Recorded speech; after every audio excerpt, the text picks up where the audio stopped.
Isang mapagpalang araw po sa inyong lahat. Celebrity Chika Time po muna tayo at may inihanda po akong chika para sa inyo. Pero po't magchikahan na po tayo. Asia's multimedia star na si Alden Richards nag-day off sa kanilang shooting. At syempre, hindi mawawala ang pag-workout ng ating Asia's multimedia star kahit sabing pang nasa Canada ito. At yan ang ichichika ko po sa inyo mga ka-celebrity chika time. And of course, bago po tayo dumako riyan, ay nais ko po munang batiin mga team bahay, team abroad, at mga seniors natin dyan. Shout out po sa inyong lahat at happy Friday po.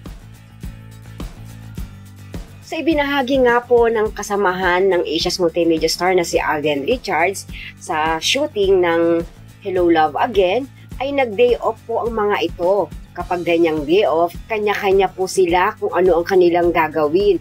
Merong namamasyal, merong nagpapahinga lamang, at si Alden, abay syempre kapag day off, workout ang ginagawa.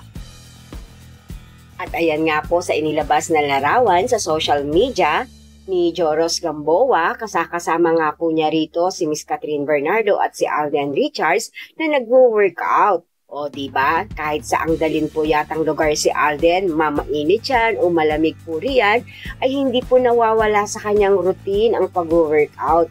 Kaya naman po ayan at kitang-kita ang kanyang magandang pangangatawan. Ilang araw din naman kasing sunod-sunod ang pagtitaping o shooting nila Alden sa Canada. Pagdating nga po ni Alden dito sa lugar na ito ay sumabak po agad ito sa shooting.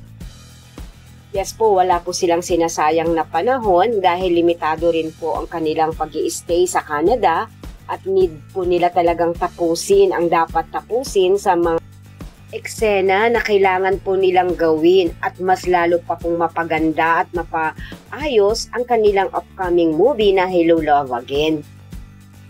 Yan po ang aking chika updates for today. Salamat po sa inyong panonood. Huwag po kalimutang mag-subscribe. Pwede po mag-comment sa ibaba. Basta wag lamang po harsh o nakakasakit sa isa't isa. Salamat po muli. Spread love, not hate.